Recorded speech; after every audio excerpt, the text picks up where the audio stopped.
God, at least expand the team. Say we're putting twice as many guys on a baseball team. Let's get, more guys that want to play ball out there. And you get half the salary. And if you don't like it, tough. You say, well, wait, I was making $20 million a year, and now you're going to make it $10 million because of these guys? You hired twice as many ball players? Yeah, tough. You don't like it? Go flip burgers, man. Go work at the grocery store, okay? And that's the way it goes for everybody, because I don't care what your job is. There's plenty of well-qualified people that can do it, whatever job you're into, okay? So you just focus and concern yourself with what you're doing and your little special interest group there, because there's plenty of reporters out there that know how to talk into a camera. There's plenty of people out there that can do your job too. So whatever job you're doing, just remember, there's plenty of people that'll be happy to take it. If you fell off the earth tomorrow, be happy if you get a market share, if you get to keep your head above water in your business, okay? Don't focus on having it all and growing and growing and growing. This is what Donald Trump now, he complains. Yeah, I spent my whole life being greedy. More and more. I was insatiable. I never could get enough. Well, don't make that mistake. You don't need to do that, to find it's not going to bring you happiness. You have the ability to see the end from the beginning and to say, this is not what's going to make me happy, okay? It's not going to make me happy to be fabulously wealthy when I see poverty exploding all around me, people dying out in the cold because of social Darwinian economic principles out there that are in control of this fascist crony capitalism. These market manipulators are running things, the price fixers. Things get worse and worse and worse, but I'm on top of the world. I'm fabulously wealthy and all is well, really. Well, God sees you and you're going to be judged. We're all going to stand before our Creator one-on-one, and we're going to have to explain ourselves. We're going to have to explain our belief system. Beliefs are powerful. People will go and fight and die and kill. They will go and maim people and be maimed for their belief systems. So they're very powerful. So just remember that before the things that come out of your mouth, it started in your heart, in your mind, in your spirit. These are your beliefs. You're cultivating your belief system. And you better make sure that they're sound belief systems that will hold up to the Spirit of truth. The Spirit of truth is the Holy Spirit of God. It's logic and reason. It's wisdom and knowledge. All these things, accurate information, understanding, it's facts and statistics, all these things that it has on its side. It's right and there is wrong, and it is opposed to wrong. You want to make sure you're opposed to wrong all the way, not partly the way, okay, because you will lose all standing. You can't tell somebody, hey, well, I believe in stretching the line of impoverishment over here.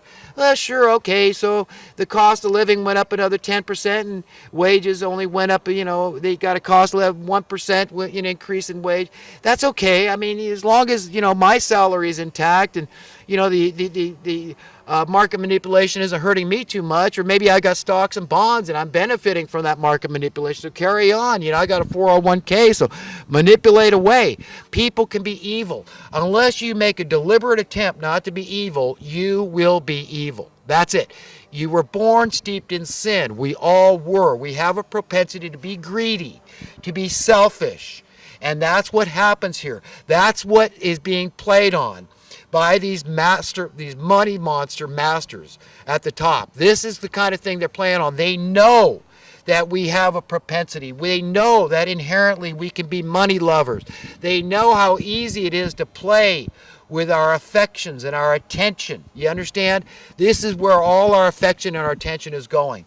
It's going to the money monsters, the money masters. Just more and more. I just need to increase my numbers. That's it. And we got all these people making all these great salaries now in California. Oh, I've got a niece making, I think she said, $50,000-$60,000 a year. But still, she can't afford to buy her own place. She lives in San Francisco. They're poor. Unless you can afford to buy your own pad, man, you're poverty. That's it. That is the criteria, okay, to prosperity. You've got to at least be able to afford to buy your own place. So I don't care if you're making $100,000 a year and you're paying $5,000 a month rent. If you can't afford to buy your own place in the town you choose to live in, you are poverty. You are poor. No, you can't go on welfare and get food stamps. You can't go and get Medi-Cal or Medicare or Obamacare. You can't go and get Section 8 housing because you're making too much. So you're just a rent slave. You'll be paying forever in perpetuity. Do you see your income going up from that base? How high is it going to go? Maybe it's going to go down a little. You see, the whole thing is a wild mess. A wild mess, folks. That is what's wrong with America. That's what's wrong with the rest of the world. We're letting these monsters get away with it. They just keep messing things up more and more and more. And the answer is always, let's mess it up more.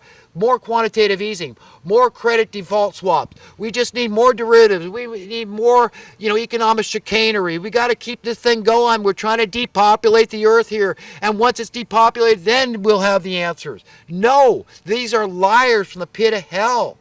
Okay? I'm not saying they all are, but there's a lot of unwitting followers and minions and lackeys of the establishment that really need to understand what's going on here.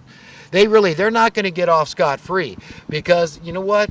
Unless you've given a damn, then you haven't given a damn. And it's going to show, okay? If you've been complacent and indifferent to the unnecessary suffering, you're a fellow human being, you will be judged accordingly. So none of us are off the hook here. We have to decide which side we're on. And there's no being a little bit elitist, a little bit hypocritical. If you like to get $50,000 a year, assume that the guy flipping burgers likes to get $50,000 a year. And if you don't like it, then don't buy burgers. It's that simple. You can't be addicted to meat. There's a million places you can get meat. You grow your own cows, for crying, grow your own chickens. Do it yourself. But you don't have to go pay if you don't like to pay, whatever it's going to cost for a burger. But like I said, don't blame the effect for what the causer caused, okay?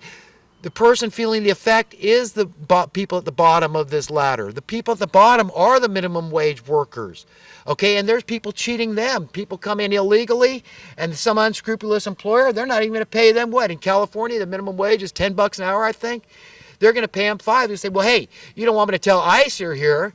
You'll work for the $5 an hour. You can go get food stamps and, you can get Section 8. But, I need to compete here. I'm running a landscape business here, so I'm paying you $5 an hour. Even though this guy over here that's here legally, he has to pay his workers at least $10 an hour. You understand what's going on here, folks, and how this works?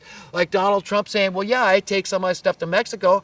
I got to compete. How is it fair that I got to compete with a company that's paying their workers, 10 cents an hour in Mexico when I got to pay them $10 an hour here? I can't compete. So you understand, everybody's trying to survive. The social Darwinian economics, another example of it here. So it just feeds on itself. And the only solution to get to the bottom of this thing and to extricate ourselves is to understand this is the power. The power of knowledge is power, and you've got to focus your attention where it belongs to be focused. And it's on these people that are collaborating, colluding, and causing our problem. All these special interest groups that have been exacerbating our problems, that's the government's been doing it, and you know the reason why I explained it. The more the taxes, the more they're paid. That's Republicans, Democrats. It's political. Do you understand?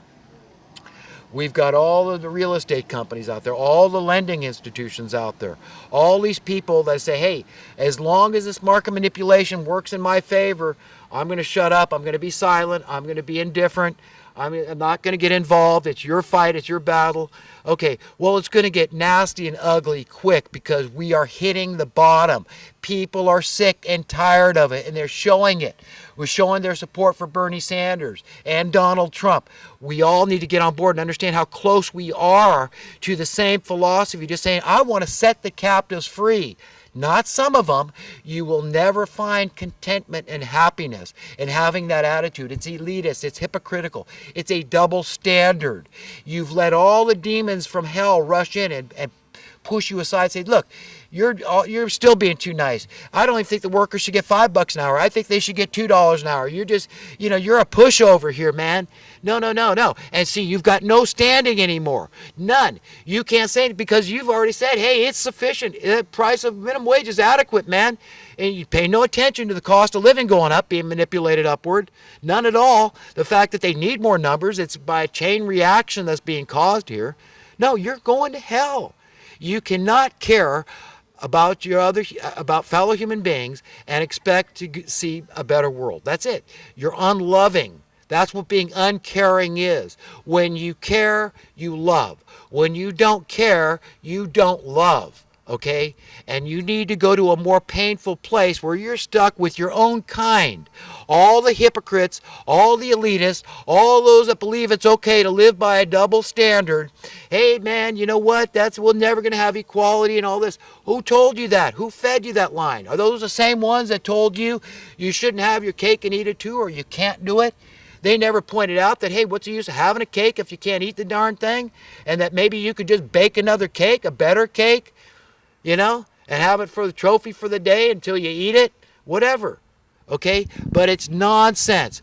Equality is reality. Individuality is reality. We're all individuals. We all do different things better than others, okay?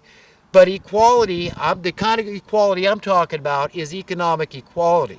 Because once you're prosperous, you're prosperous. You just don't care unless you're a complete buffoon, an idiot. You're just nonsensical, a madman, insane. You don't care about more and more and more and more money when you're already 100% healed. You're 100% financially secure, 100% prosperous, 100% free. Do you understand? That's what I'm talking about. When I talk about equality, that's the world of tomorrow. So you want to know what you need to get ready for